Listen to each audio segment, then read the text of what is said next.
Hello, everyone. This is the Gridiron Review. I'm Zach, that's Jack, and we are breaking down the first round of the 2023 NFL Draft, in which we got like two picks right in the whole mock. Our mock went out the window, and before we hear anything about that, look, we don't believe in some of the players. We knew we were going to be wrong about some of them, like Tyree Wilson. But without further ado, we're gonna go over our grades, discuss the picks, and yeah, with the first overall pick, Bryce Young went to the Panthers. We really didn't want to believe this, and none of our mocks had this because we just had CJ Stroud on a whole nother level too young. Now, Bryce is a decent player. He's a great leader by all accounts. He's a little soft spoken, and our issues with him don't really have to do with height.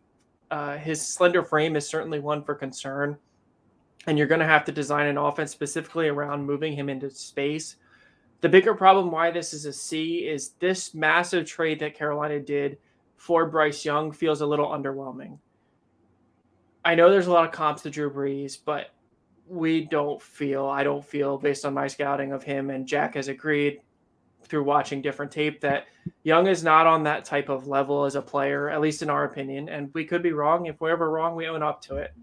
But if Young was always the pick, why is DJ Moore traded?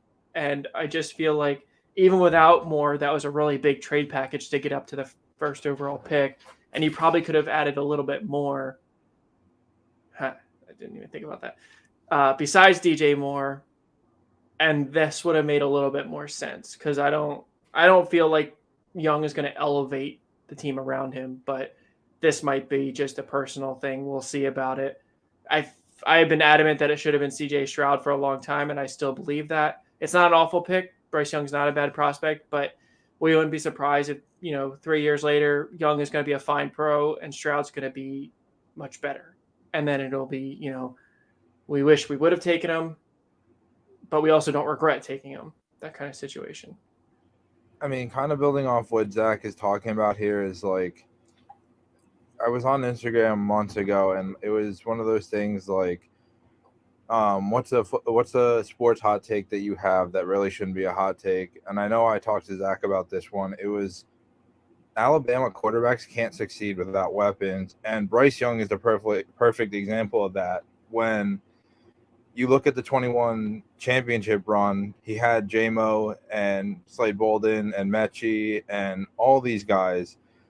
And he goes into last year with JoJo Earl and Trayshawn Holden and all of these guys who were probably highly thought of prospects coming out of high school, but that just haven't been at the caliber of player that why Alabama wide receivers to be. And I mean, just I know we're not as high on Young as other people, but I mean, if you want us to look at the positive of this pick, it's that Carolina is the one team that like they weren't in the one spot. They traded up, and when you look at their roster, this is a championship roster. And the fact that they brought in guys like Chark and Thielen, regardless of whether they're able to stay healthy or not within the last couple of years, if they can stay healthy, that's the type of weaponry that Young needs. And I mean, that is a championship caliber defense that's already been built there. For sure. And the wide receivers did fall a little bit. Jalen Hyatt's still there, Rashee Rice, Jonathan Mingo. So they could add another receiver in the second round. It just feels like this massive trade package is a little bit underwhelming. Again, we don't hate Young as a prospect, but who it probably should have been was who the Texans ended up taking, CJ Stroud. We give this an A. The only reason it's not an A plus is we still believe that Houston may have not been ready for a quarterback yet, but if anyone, the only one we wanted them taking was Stroud, so it's still a great pick. The fit makes sense. They have a ton of receivers. No, maybe not an alpha, but John Mechie, Noah Brown, Nico Collins, Robert Woods, Amari Rogers. They have a lot of guys, and Dalton Schultz on top of that. So it's a great fit. We are very glad. I am very glad he didn't drop due to the ridiculous news stories that were around. So there's not much more to be said to this. He seems very well spoken. His interviews pre-draft were great. His interview after being picked was great. And love the fit for Houston, and they now can focus on other areas of need moving forward. The only other thing is, like, if you look at what C.J. Stroud had in the backfield at Ohio State in Travion Henderson and Mayan Williams, and I'm not saying that what the Texans have in the backfield is remotely near what they had at Ohio State, but Pierce and Singletary are going to take the pressure off him a ton. And if you get the C.J. Stroud that played and picked apart the Georgia defense like they were Vanderbilt, I mean, the Texans should be real happy about landing him. And I know we are, because if you go back and look at our mocks, very early on we had Stroud at 2, and then once the combine and all that stuff happened and we had Stroud at 1, there was no other quarterback for us. It was trade down or take a defensive player, and we spent a lot of time trying to look for trade downs for them. Way too much time. Yeah, and apparently a waste of time, because instead they went and they traded up for Will Anderson Jr. Daniel Jeremiah had this in his latest and final mock, something that Jack and I talked about, and it just seemed ridiculous. We don't hate Will Anderson as a prospect. We didn't have him as our edge 1, but he was our edge 2. We had him comped to Josh Allen. I don't think he's on Khalil Mack type level, but he's a very good prospect. However, the issue with this is the trade that what they gave up to get to this pick. It was 2 firsts, a second, and a third, essentially. So it was the 12th overall pick and a third this year, and then a first and second next year, I believe. Yeah. So it's a lot. It is a lot. There's no denying it, and it's a little bit of a weird fit if Ryans runs the same defense he did in San Fran, but again, this has nothing to do with Anderson as a player. This is about the trade package that Houston gave up. And with how deep this edge class was, they could have probably stayed put and got a Nolan Smith, they could have stayed put and got Nolan Smith or Miles Murphy or Lucas Van Ness and kept all of the draft capital that they just sacrificed. I mean, Zach touched on it when he was talking about Stroud, is like, this is not a team that was necessarily ready to plug in the quarterback now. Ryans, I guess, off the bat wants to show that he's committed to, being there long-term and developing Stroud into what his potential ceiling is. And, I mean, to give up that much draft capital to take a guy who, I mean, like Zach said, if they play the same scheme that the 49ers do, Anderson is not very small, but you're asking a lot of him to play a hand in the dirt and 3 downs. Yeah, for a record, Bosa was the smaller of the 2 ends to Eric Armstead, I believe, because Armstead's like 6'7", and Bosa is about 20 pounds heavier than Anderson. So this is not the best fit prospect to team, but Anderson, as far as going at pick 3, we don't have a problem with. Again, it's just what Houston gave up to get there. At pick 4, the Indianapolis Colts successfully tricked us and a lot of people into thinking they were in love with Will Levis. And credit to Jim Irsay, or maybe they locked him in a closet, took away his phone, because we didn't believe it was going to be Anthony Richardson, despite it making the most sense for the Colts. And they did it. It's an amazing fit. Steichen, it may be the best fit for Richardson. Steichen is the guy that I would want to implement an offense and have Anthony Richardson learn from. And, Indy didn't trade up. They didn't sacrifice any draft capital. They stayed put and they got their guy. And as Anthony Richardson said, the 13 starts doesn't define him. Minshew is a very capable starter until Richardson is ready. And Steichen can run a successful offense with a similar style. It's hard to believe, but Richardson probably has more upside than Hurts. We're not saying he's better or will be better, but theoretically he can be. Jonathan Taylor should help with the run game immensely and a strong offensive line. And we expect him to add another receiver, maybe on day, maybe in the second round, maybe the third round. But it's a great pick. Love it. Yeah, the Colts are doing it right. Minshew is the guy that I know that we are probably higher on than most, but I mean, he is very capable. I know that the people who watched the Saints game last year will think otherwise, but I mean, they were going into a Week 17 matchup with Dallas. They're not going to show their cards. They're playing backups. Like, it wasn't an ideal situation, and I'm not saying that's an excuse for Minshew. He made mistakes, but I mean, with its second year in Steichen system, and I mean, this is a great situation for Richardson to develop and for Minshew to put tape on for other teams. Agreed. At pick 5, we had the right position. We talked about Seattle doing something a little funky because they always seem to. And they took the corner. We had them going Christian Gonzalez, who surprisingly slid a little bit, but we'll talk about that later. And they went with Devin Witherspoon. I can never remember if it's Devon or Devin. But Seattle's going to Seattle. This isn't a bad pick, and Jack can talk more about it. But they needed a corner next to Tariq Woolen, and they got him. Yeah, so I mean, we had talked about Seattle in a way that the offense didn't really lose them the playoff game. It was the defense, and when you look back at the Super Bowl runs, it was the defense that carried them back then too. And we just think that if Carroll wants to continue to hold his job, which I mean, he's probably secured himself for at least another year or two after last season, he's got to go back to building the defense the way he did. And this is not anything against Witherspoon. He is not as big as Gonzalez, which is in part why Witherspoon was never in the conversation for Seattle. Like when we said we wanted to switch it up a little bit and give him the corner at 5 rather than 20, Gonzalez is like 6'2", 205-ish. Yeah.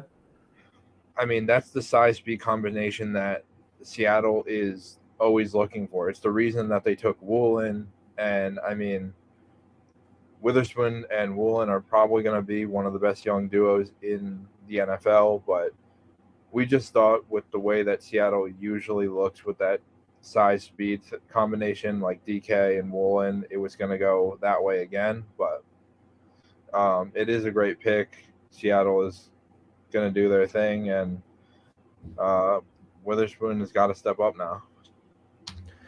With pick 6, the Arizona Cardinals traded back up after trading out, something that we actually discussed in our mock, but we didn't think that would actually happen. And they go get the guy that Kyler Murray lobbied for in Paris Johnson Jr. Yeah, the only issue I have with this is that apparently they were going to take him at 3 if no one was willing to trade, which, I mean, I like Paris Johnson, but that would have been a Jonathan Gannon move to make. It is nice to see that someone's finally listening to the child on crutches right now. Johnson ended up being our offensive tackle 3, not for anything he did wrong. Just pick and choosing what he wanted to test at the combine, while guys like Anton Harrison and Broderick Jones went out and dominated the combine. Wasn't a great look for us. I also don't think he has the ceiling that the other guys have, but I mean, this is the safe pick. This is the guy that is going to protect Kyler, and that's completely fine. That's all you can really ask of your new left tackle. And it's worth noting that all they gave up to move up 6 spots was their second-round pick after getting a bunch for trading out in the first place. So it was a very good trade on Arizona's part to get here and jump the Raiders, probably send them into a frenzy, which is why they went and they drafted Tyree Wilson, because Vegas, because Raiders. I mean, I put it on our article breakdown. It's hard to believe that Mike Mayock and John Gruden are no longer there because they continue to draft like this. Tyree Wilson, despite the fact that we didn't feel like he was a first-round graded player, that's our opinion. The Raiders have so many needs. Offensive line. They need more pass catchers. They're missing out a tight end. Not that we would have taken a tight end this early. Corner. Christian Gonzalez was staring them in the face. And they go with Tyree Wilson. Yes, Chandler Jones was underwhelming last year, but you're still paying him a lot of money. And pass rush is like so low on the needs list for the Raiders that the only reason this isn't an F is because Chandler Jones did look like he lost a step last year. So maybe they're thinking they need to replace him. But Tyree Wilson, even if he works out, does nothing for this team. Only because who's going to protect oft injured Jimmy Garoppolo? Their backup isn't it still Chase Garbers? Like, this is. Yeah, I think so. This is such a Raiders pick in recent years. Like I said, it's hard to believe that this isn't Mayock making this pick. And it doesn't matter. It doesn't matter if it was Tyree Wilson. It doesn't matter if it was Will Anderson. It doesn't matter if it was Miles Murphy. To ignore the offensive line, to ignore Christian Gonzalez is a decision. And Josh McDaniels, whether he was truly in on this pick or not, if it's Nick Cesario, no, that's the Texans. McDaniels probably, it feels like he doesn't even run a team. It doesn't seem like he knows what he's doing. And it is shocking to me that they didn't go offensive line, because it's not like there's a big drop off from Paris Johnson and then the next person. Yes, they may have wanted Johnson, but it's, I don't know. This is just a pick that I'm scratching my head about. Yeah, Garoppolo hasn't exactly had the greatest luck with staying healthy in the entirety of his career, nonetheless, just the last couple of years. And you paid him a much bigger contract than anybody could have ever thought that he was going to get in this free agency. And I mean, look, if your goal is to develop Tyree Wilson while Chandler Jones is still on your team and Max Crosby and all that, fine. But like, it doesn't change the fact that your secondary is not going to hold up for more than a second. And I remembered, it's not Garbers. They brought in Brian Hoyer, which isn't really much better. So like, Jimmy G goes down. It's not like you have an insurance policy. Yeah, this isn't like the Chiefs taking Uzoma at the end of the first, who's a very, toolsy upside guy that needs development, and they have everything else in place. The Raiders have so many holes on their team, and again, can't say enough to ignore Christian Gonzalez. If you wanted a pass rusher, you could have traded back and amassed some more draft capital. It's truly head scratching, and we could talk about this one for a while, but at pick 8, the Falcons went with Bijan Robinson. Again, much like the Will Anderson pick for the Texans, this has nothing to do with the player. Bijan Robinson is an amazing player, by all accounts, an amazing person, but this isn't a great pick. Atlanta had the second best rookie running back by yardage last year, taken in the 5th round, so he was a true gem. And even if you wanted to add another running back to that room, this is such a deep class. Like, there's so much value here for a few different positions. Again, Christian Gonzalez. There was any receiver. Their receiver room is awful.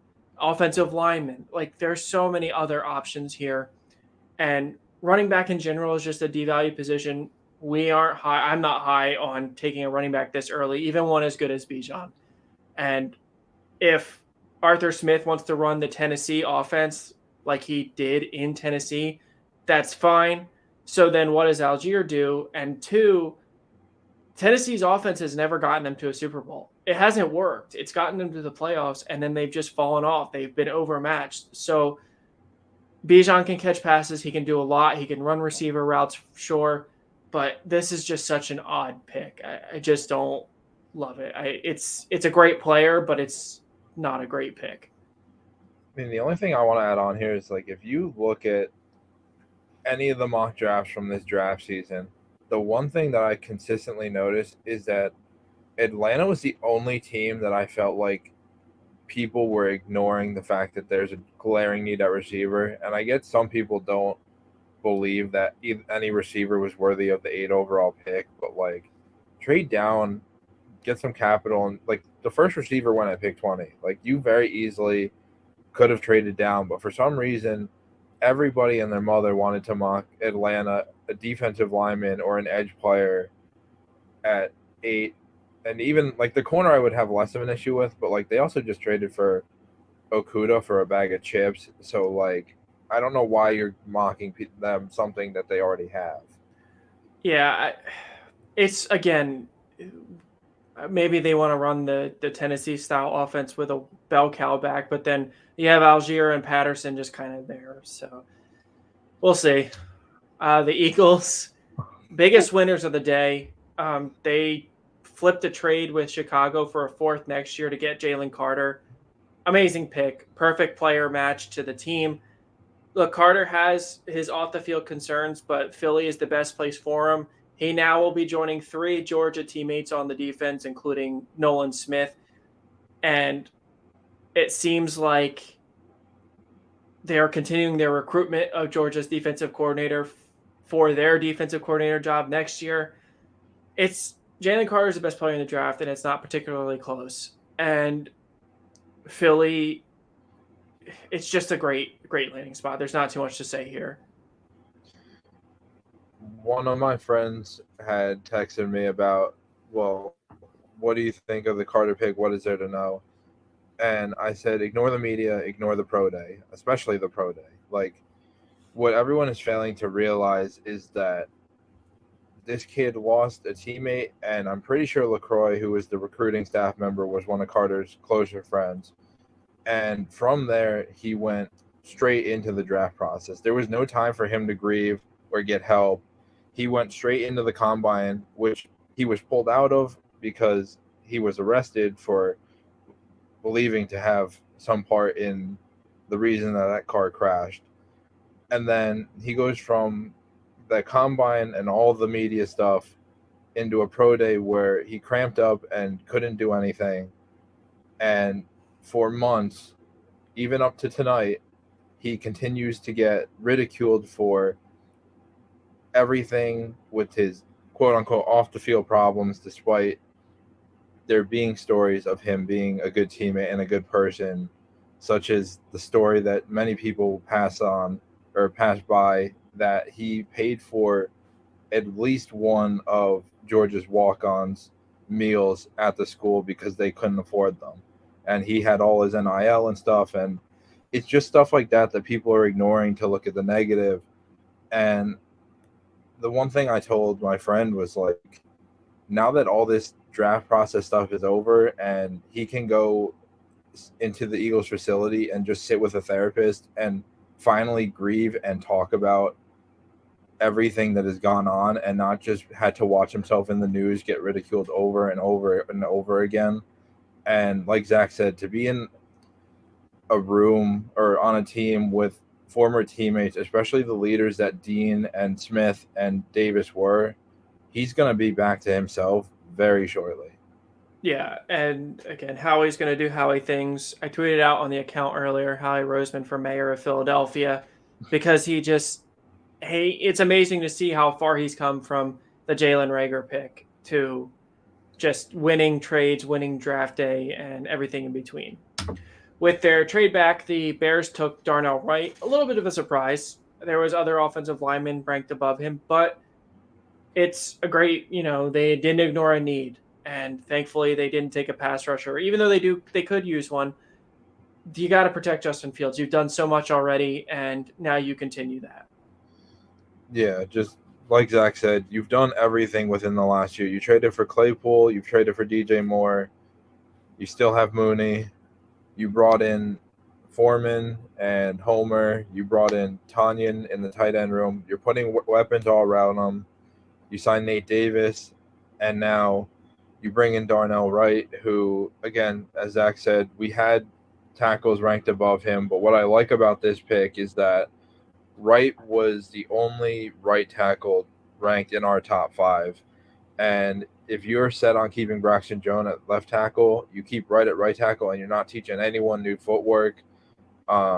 Chicago probably could still add linemen in this class, but this is a great way to start it off, and I'm sure Fields is going to be very happy about this one. Yep.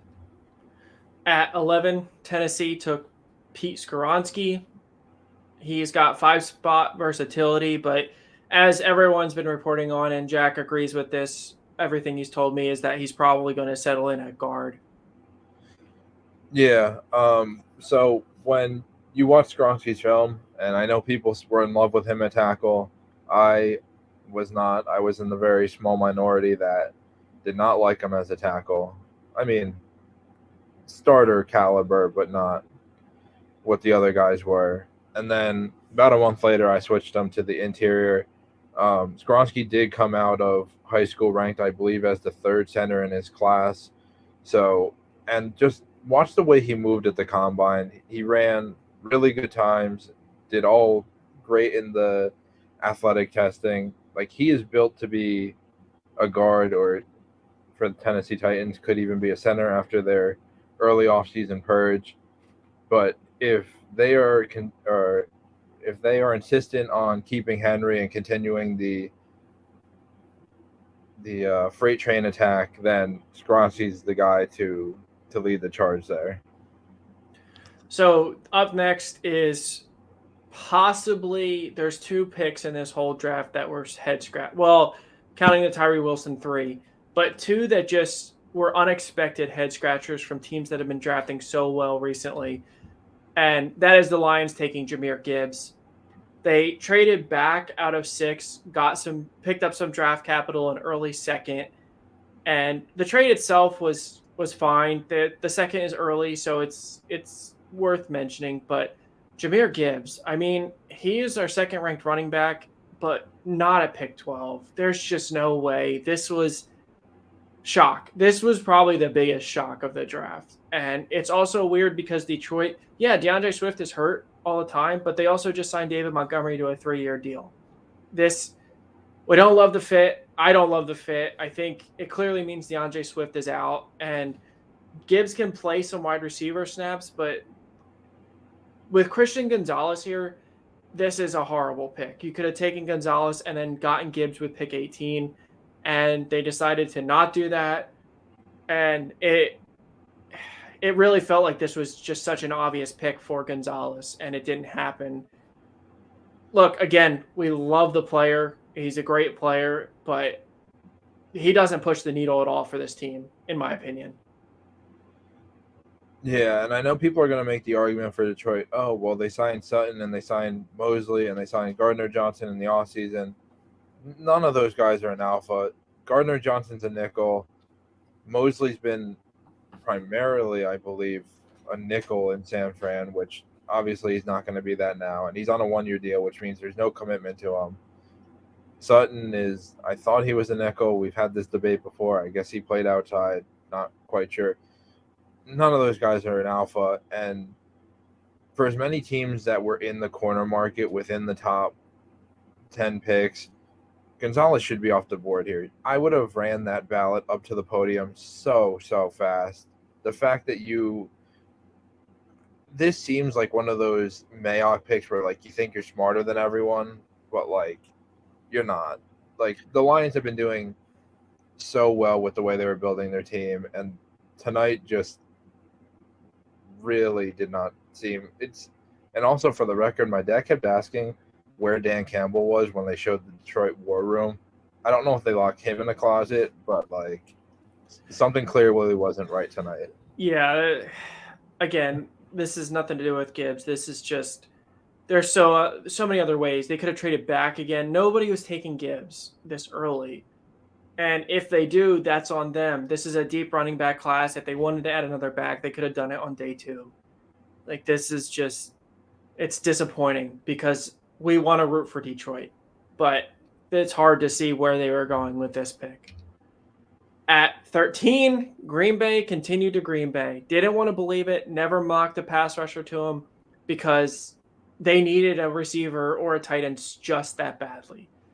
And instead, they go and get Lucas Van Ness. Now, for the record, defensive end could be upgraded, but you just wasted a pick on Devontae Wyatt last year who did nothing for you and I guess is going to start, but he was not a first-round graded prospect for us last year for a reason. And Van Ness has a ton of upside. We love him as a prospect, but why does Green Bay do this? It reminds me of the Michael meme from The Office, is why are you the way you are? And all the receivers were there. You could have traded back. Like, again, what are you thinking? Is that really the answer to start the Jordan Love era? Yes, you could take a receiver on day 2. Absolutely. As they always seem to do. But again, you could have had, this is not the best example, but like Chris Olave versus Christian Watson. Watson had a decent rookie year, but wouldn't you much rather have Chris Olave? Like, you can go get Rashee Rice and Jonathan Mingo, some people we really like, but they're probably not going to ever be Zay Flowers, Jackson Smith-Njigba. Like, they fit both of Smith-Njigba and Flowers fit so well in with Watson and Romeo Doubs. But it's not a bad pick by any means because we really like Van Ness, but it's just a head scratcher. Green Bay, I don't know what they're thinking unless they really feel like Jordan Love is the next Rodgers that can succeed with anyone there. Don't really know. when the Rodgers trade went down, we thought that the pick swap in the first had to do with jumping New England for a receiver, and again, the Packers are going to Packer. But then right before their pick came in, Ian Rappaport was saying that it was actually to jump New York and New England for a tackle, which Bakhtiari's coming off injury. Zach Tom was rushed into play. Like, okay, so they skipped out on receiver. They skipped out on protecting Jordan Love. And then the third option would have been draft Dalton Kincaid or any of the tight ends because, your young quarterback's best friend has to be his reliable target down the middle. And the Packers haven't even had one of those for Rodgers in years, and they whiffed on literally all three options. Yeah, again, there's still a couple tight ends. They could make a trade up. They have a couple second rounders now, but it's still just like I feel bad for Packers fans. But I mean, it's not like Van Ness is a bad player, but they have Rashawn Gary and Preston Smith, and I don't know. It just feels like a wasted pick. There's a lot of pass rushers in this draft. The same thing could be said. They could go with tight end in the second round. They could have gotten a pass rusher in the second round. At pick 14, Pittsburgh traded up and took Broderick Jones. Jack noted in the article on our website that he knew right away who the pick was for. Great pick for Pittsburgh. Yeah, as I stated in the article, I can't explain it. I can't put my finger on it, but something about Jones just screams Pittsburgh. Like, he is going to look real good in the black and gold. And, I mean, applause to Pittsburgh for finally addressing a need in the first round and not doing something stupid. They started the line rebuild last year. They continued it this year, bringing in Herbig and Teomalu, and now they finally secured their franchise left tackle spot, which has been a hole for years now. I know people want to say Villanueva was the answer for those years. He was not. He was highly overrated. I salute him for his service, but he was an awful football player. And despite Jones needing some technique cleanup with footwork and hitting his strike point more consistently, he's ready to go day one, and I'm sure Najee and Kenny Pickett are going to love this guy. And the other thing worth noting is, and something I think we're going to have predicted right in our final mock, they're staring at Joey Porter with the first pick in the second round. A lot of Pittsburgh fans wanted corner as well as offensive line, and it seems like they're going to be able to get the best of both worlds, assuming Porter is the pick. At 15, this is the other pick I was mentioning for the massive head scratcher. The Jets staring at an offensive lineman, staring at a lot of things, and they go with Will McDonald. I don't get it. I watched McDonald. I liked him. I thought he was probably a second rounder. This just feels, again, one of those things. Myles Murphy was there if you really wanted a pass rusher. Nolan Smith was there if you wanted an athletic speed rusher. And they go with Will McDonald, a player, again, I liked. I saw decent tape. He reminded me of Boye Mafe coming out last year.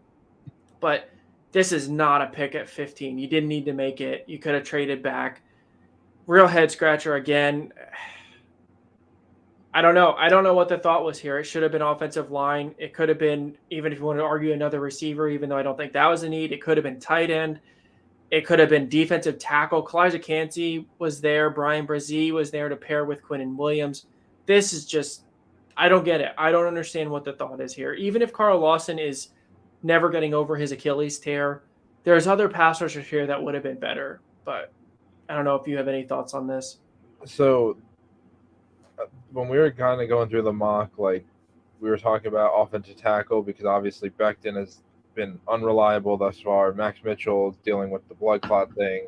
Dwayne Brown is about as ancient as it gets. And Pittsburgh jumps them and grabs their guy. This just seems like a massive panic. And when the Jets put themselves in such a good position to make a playoff run this year, you would think that the smart thing to do would be trade back and figure it out later. And it just seemed like this was like let's throw a dart at the board, and whatever it lands on is what we're sending in. I agree. This is very familiar, or this feels very familiar to the Tyree Wilson pick by the Raiders, where their offensive line went right before them and they didn't have a backup. And you know what? When you flip picks with Green Bay in the Rodgers trade, that's what you get. That was clearly, since Green Bay went with Lucas Van Ness, that was clearly a throw in, and it wasn't some strategic move to go get the receiver. So I don't know. I don't know what the Jets are doing. Again, much like Detroit last year, they had such a good draft, and this pick just feels so out of place based on what they did last year. At pick 16, Washington bypassed Christian Gonzalez for Emmanuel Forbes. Look, Forbes has the record, I believe, right, for most pick sixes or something like that. I think in Mississippi State history, yes. But it's hard to imagine taking a 160-pound corner in the first round, let alone over Christian Gonzalez. Yeah, I don't remember which mock it was of ours, but we had Witherspoon and Gonzalez fall. We always had this weird thing where one position group would fall, and there was one mock where it was corners.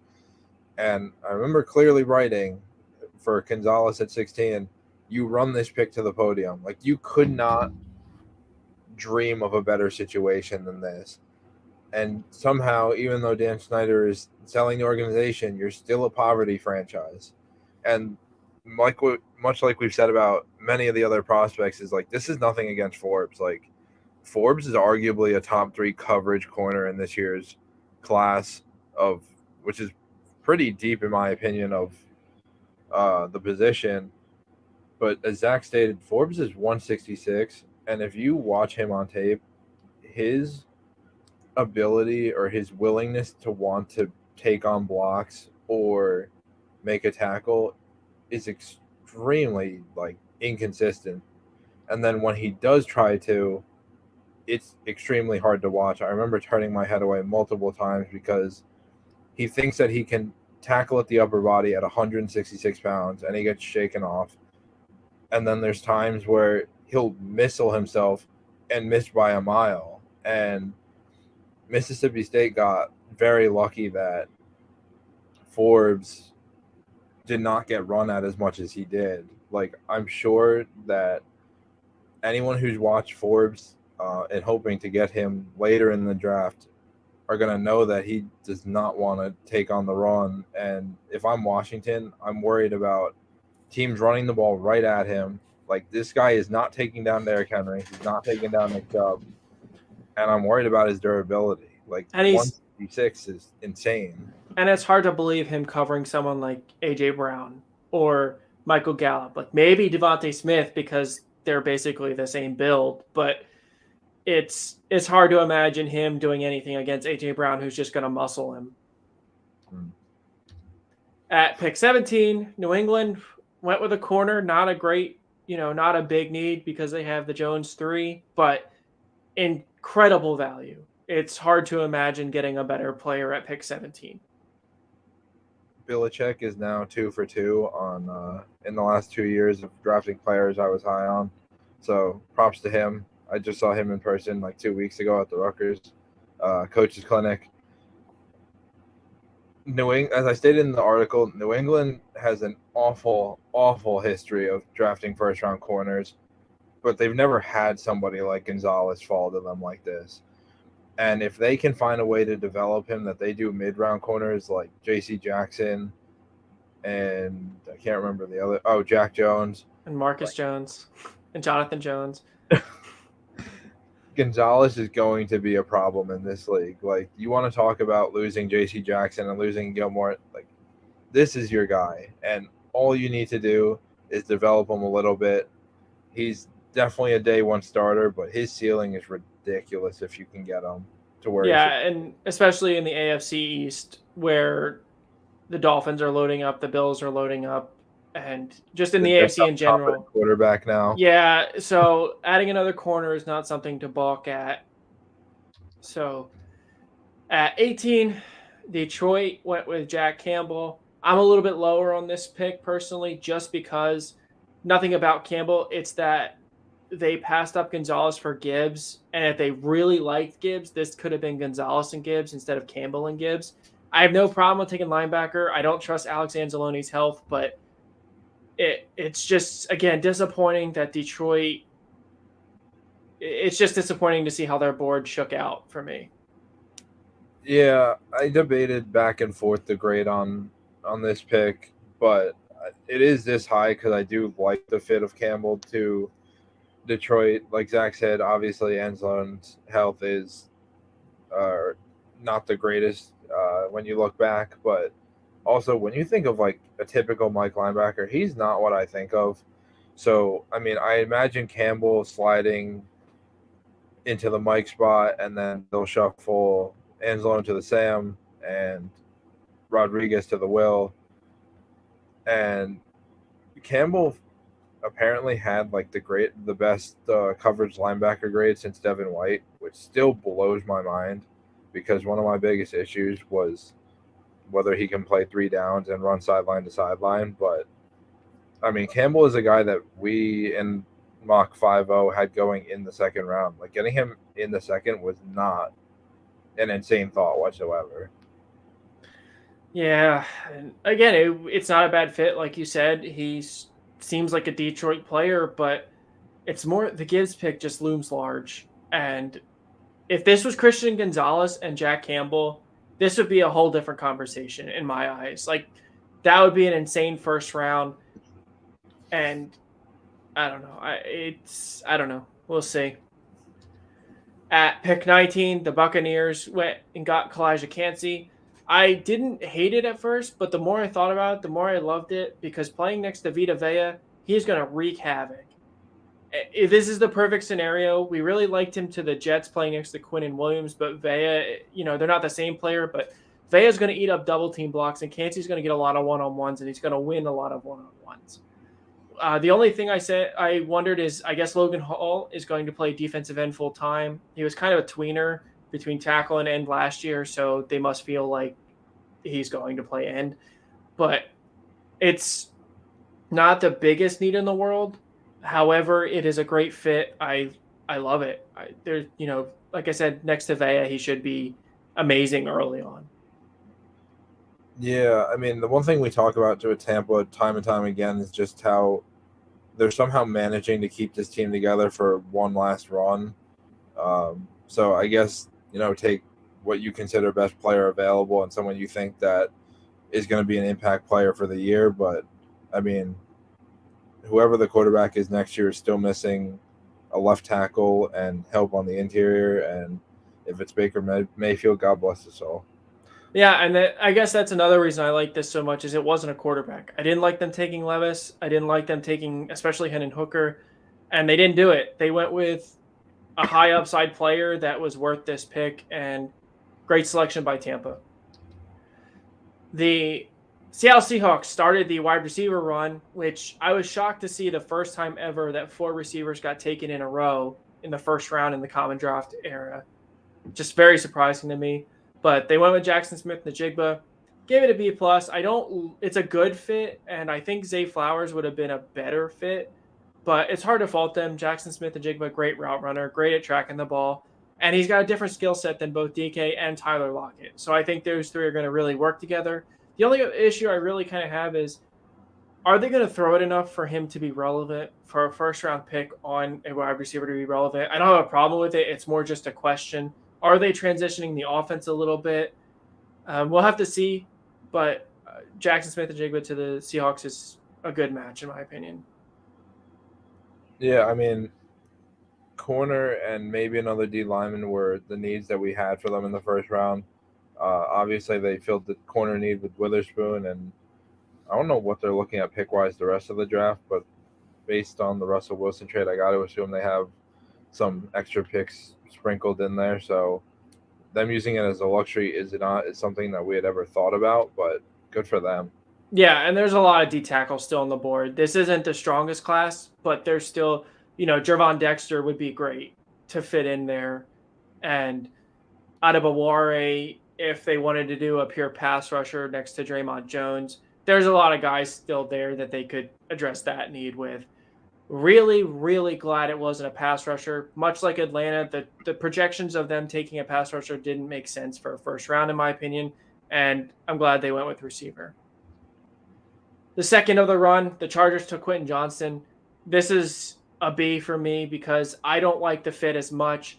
His speed, he plays faster on film, like Daniel Jeremiah said. That is true. But Los Angeles is sorely lacking speed. And I think Zay Flowers, I think Jalen Hyatt, I think even Jordan Addison would have been better fits with what they're missing.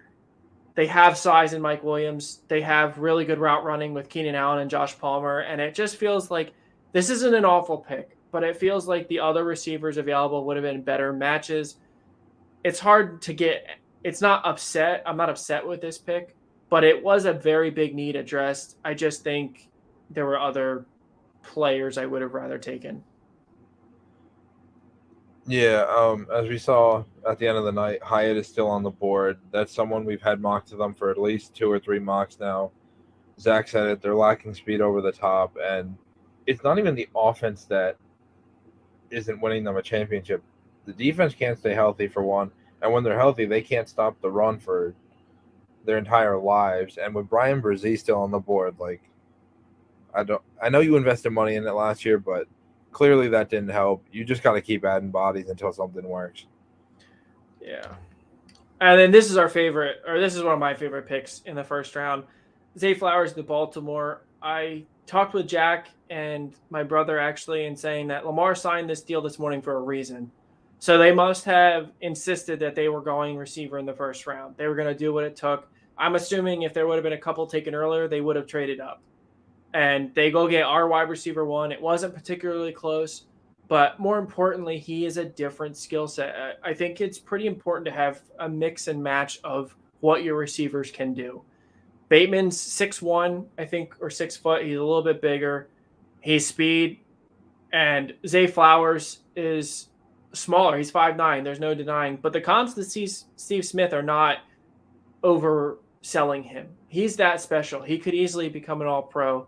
He's a wicked route runner. He offers a ton after the catch. He has great hands. He plays much bigger than his size. And I just think he fits in so well with Bateman and OBJ, Mark Andrews. And it's clear that they're going to open up this offense finally with Monken at the helm. With something I've been screaming for years is to let Lamar throw. Because he gets this, narrative that he's not a good passer and he can finally develop his passing further. He gets his payday on the same day that they draft what I think is the best receiver in their room now. I can't believe it took them firing Martindale and Lamar Jackson almost leaving for them to finally be like, oh, yeah, drafting a receiver in the first round. That's a good idea. We should try that. I mean, they tried, Hollywood wasn't a great pick.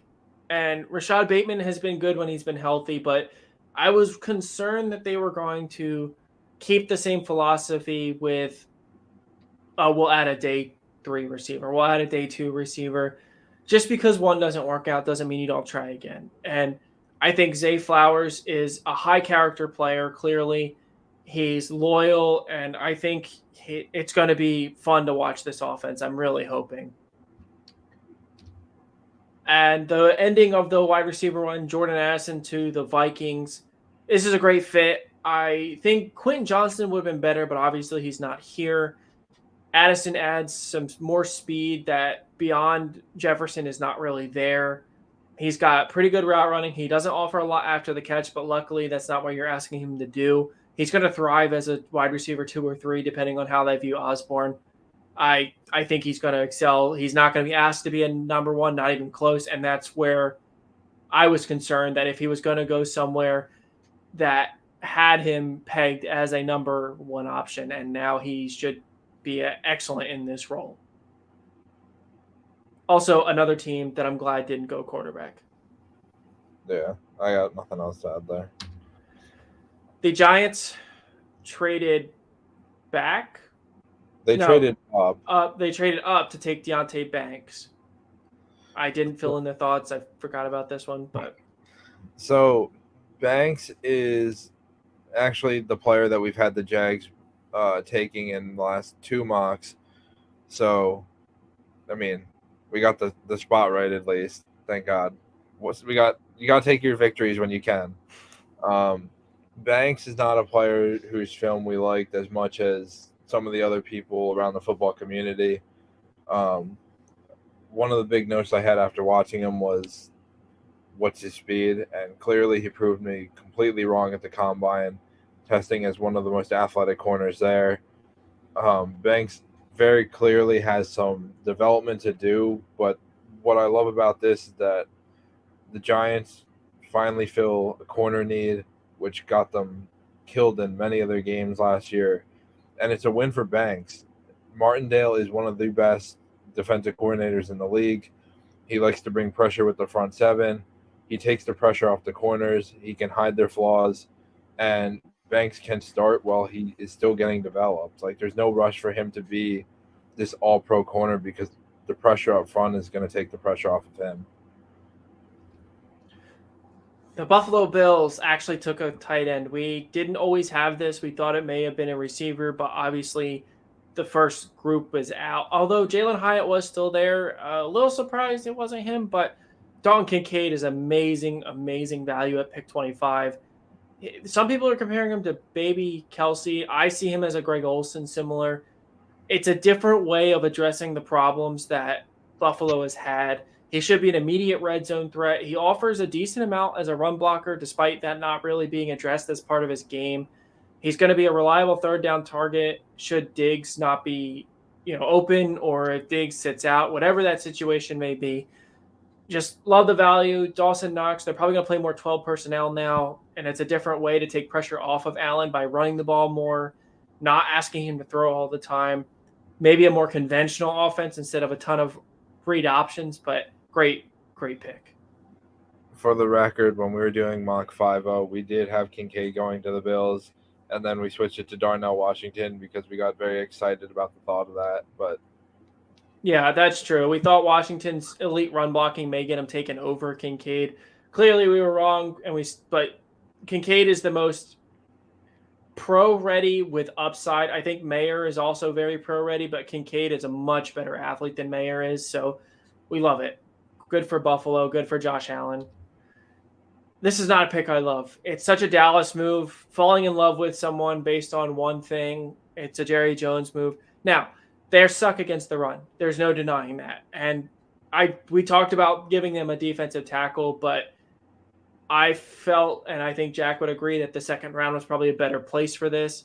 Mazi Smith put up a really good number on the bench, but on film, he's not that strong. He's got upside for sure, but he gets overpowered in one-on-ones. He's not a double team eater. If you really wanted a run blocker, this could have been Ika from Baylor, but I really thought this was Nolan Smith. I really did. I thought that they were going to pair him with Micah, and Smith should help in the run game. That's why this isn't a worse grade, but he needs a lot more development than people seem to give him to want to admit, and we'll see how that goes. Yeah, Dallas, I'm pretty sure we said this last year, their war room looks like the Death Star, and it just seems like between Jerry's old age and the darkness in the room, they read the wrong Smith name when they were getting ready to make their pick. Yeah, and I think it may have been Rich Eisen or Daniel Jeremiah after the Eagles pick, the second one, that Cowboys fans had to be up in arms right now that they passed on Nolan. Mazi Smith probably would have been there in the second for them, or Ika, or Javon Dexter. There's a lot of D tackles still there. It's just the Cowboys are going to cowboy. At pick 27, the Jaguars took Anton Harrison. Jack is very high on him, but this is an even better pick when you consider the Greg Robinson news that just came out. Yeah, so the Robinson news came out while I was at work, and I sent it to Zach, and then when Jacksonville kept trading back, I kind of forgot about it, and the fact that they lost Juwan Chaler. But this fills a need, and it could honestly be the end of Robinson's tenure in Jacksonville, depending on how long this suspension is. I know they're waiting for the B sample, which is supposed to be the be all tell all suspension. But yeah, the first thing Daniel Jeremiah said about this pick was that he had a second round grade on Harrison, and like I wanted to throw my TV remote through the TV. I can't stand that man. Even if you want to argue that we are higher on Harrison than most, which we are, I don't think I saw anyone else with Harrison at tackle one. He's a first round pick. This is unbelievable value. And the system that Peterson runs with heavy RPO, that's where he came from. Oklahoma did a lot of RPO stuff with Dylan Gabriel. Can never remember because he's got two first names. Which one comes first? But Harrison's going to fit in there, and Etienne and Lawrence are going to love this kid. At pick 28, we have Myles Murphy going to Cincinnati. This is an A-. Again, much like Anton Harrison, I had Myles Murphy as our edge one. Now, he is a defensive end through and through. He's not a stand-up linebacker, which, if you liked Will Anderson over Murphy, that's completely fine.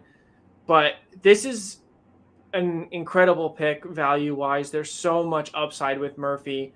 He's an athletic freak. He's a big guy at 6'5", 268, I believe it was, or something around there. Something around there. And he ran in the 4.5s. I can't remember, but he tested really well. And on tape, he's very explosive. The only reason this isn't an A+ is because I don't know how he fits into the Bengals. They have their end set with Trey Hendrickson and Sam Hubbard. Joseph Osai is there, although it's worth mentioning that he's kind of the reason that they lost to the Chiefs. So he may be, in bad graces there. I love the pick as far as getting Murphy at pick 28. And I kind of noted with Jack that maybe he's there to play contain for a lot of the mobile quarterbacks because he's got the athleticism to chase down Patrick Mahomes and kind of chase down Lamar Jackson. I don't know that any end besides Nolan Smith can do that. But it's, he does need a little bit of a development, I suppose. It's an odd, I don't see how he sees the field unless someone like Hendrickson kicks inside, but neither Hubbard or Hendrickson is anywhere near the athlete that Murphy is. So it's not a bad pick, and you can always use more pass rushers, but I don't know. I'm going to be curious to see how he figures in as a rookie. So I hadn't thought about this before. I was just kind of letting my mind wander while Zach was talking.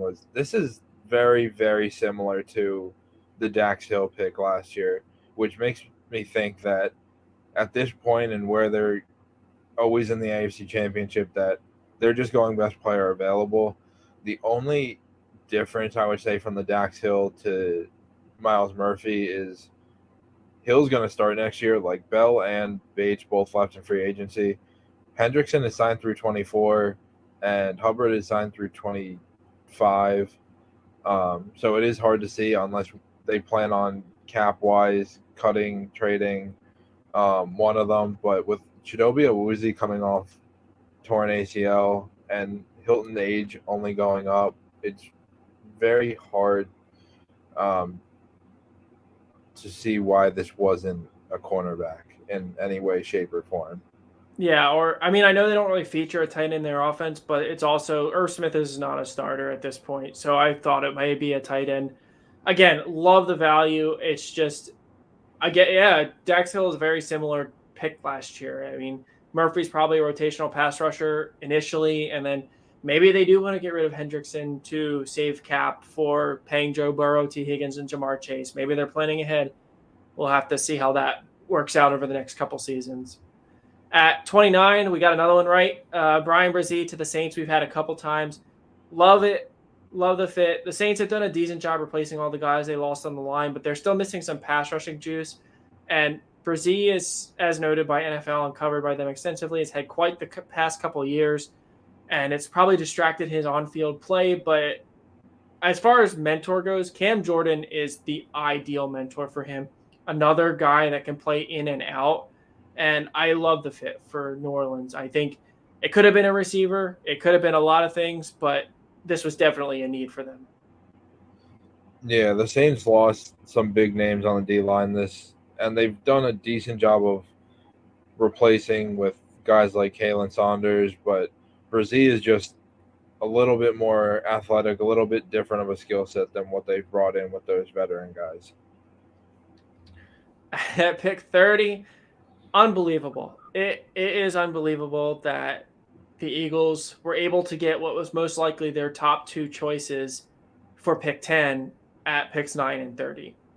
Look, Nolan Smith is raw. There's no denying it. When you watch the tape, he doesn't have a lot of pass rushing development yet. There is even discussions between us of categorizing him as an off-ball linebacker, but he is an elite athlete. He's probably right there with Anthony Richardson as far as the best athletic prospects to come out in a while. And by all accounts, he's a locker room leader. I mean, they were talking about how Nolan Smith was the one picking up Jalen Carter on the pro day and helping him out. And he gets to learn from his closest comp, Hassan Reddick, even though he's a better athlete than Reddick was coming out of college, as crazy as that is. Yeah, just kind of building off that is like people had Nolan Smith being mocked to the Eagles at 10. Like, and there's so many teams between 10 and 30 that should have at least considered him, with us obviously talking about Dallas and the Jets, if they took Will McDonald over him, like, yeah. This pick is now the reason I'm an Eagles fan. So if Paul is watching this, I guess go Birds. Anyone that might not know, Jack is a huge Georgia fan. So now Philly seems to be assembling the Georgia defense at the pro level. But Howie continues to impress. We said this, the Jalen Carter pick. It's hard to believe he went from Jalen Reagor to being, I'm, in my opinion, probably the best GM in football. There's a couple other guys that could be considered, but between his savviness as a cap guy, his trades, his draft picks, they've all been so good. And he could still win. They have more picks, not a lot, but they do have more picks. There's still a bunch of receivers there that they could add to. There's a couple tight ends. He could swing a trade to go up and get someone like Sam Laporta. I would love the fit there, but Howie continues to impress. And yeah, like Paul said, go Birds. And then to close it out, the Chiefs had a lot of options here. They definitely need some more pass rushing help, so this isn't a bad pick. And the player is swinging on some upside here. He has some of the biggest upside of the guys remaining. He's got a decent set of pass rushing moves already. He's a need, but I think this is a B just because I would have loved to see Darnell Washington here. I would have loved to have seen Sam Laporta here, but it's hard to argue that Kansas City goes and gets an athletic pass rusher. Again, in the AFC, everyone's loading up. All the quarterbacks, for the most part, are mobile. So getting another guy like Karlaftis is a traditional D end. He's not the type of guy that's going to track down a Lamar Jackson. Uzomah is. So I don't hate the fit. It's a B. It could easily be better. It could be higher if he develops quicker than expected. But it was, I think, a good first-round pick as the Chiefs pick pass rushers at the end of the first back-to-back years. Yeah, with some of the guys that fell much later than we thought, Murphy and Harrison being the two that stick out like sore thumbs to us. It's really interesting to see that Kansas City is just so content with sitting where they were. Like, I feel like any other team would see that and be like, oh, well, we could pair Murphy with Karlaftis and work with that for a couple of years. Or we lost Wiley and Brown. We can bring in Harrison. And they just said, nah, we're good. We'll sit and take our guy. Like, I wish, and I'm sure many other teams wish they could sit in their war and be like, no, we're good. Yeah, and it's not a bad pick. They haven't had a bad pick in a long time that I can think of. I mean, Leo Chenal may not really play much because of Drew Tranquill, but I mean, whoever's, again, talking about the good GMs, they're the ones that pick at the end of the first and yet still make smart moves. When to trade out. I mean, we assumed that the Eagles traded up, that meant they were trading back. And instead, the Eagles stayed put. They took the obvious pick. The Chiefs stayed put. They took not maybe the obvious pick, but a good pick. And that concludes our coverage of the first round. The Pittsburgh Steelers are on the clock. Like we said, we think it's probably Joey Porter, but we should be here tomorrow. I know I will be. I don't know if you will be after the second and third round. We're not going to go pick by pick necessarily since it's more, but we will be covering the second round as well.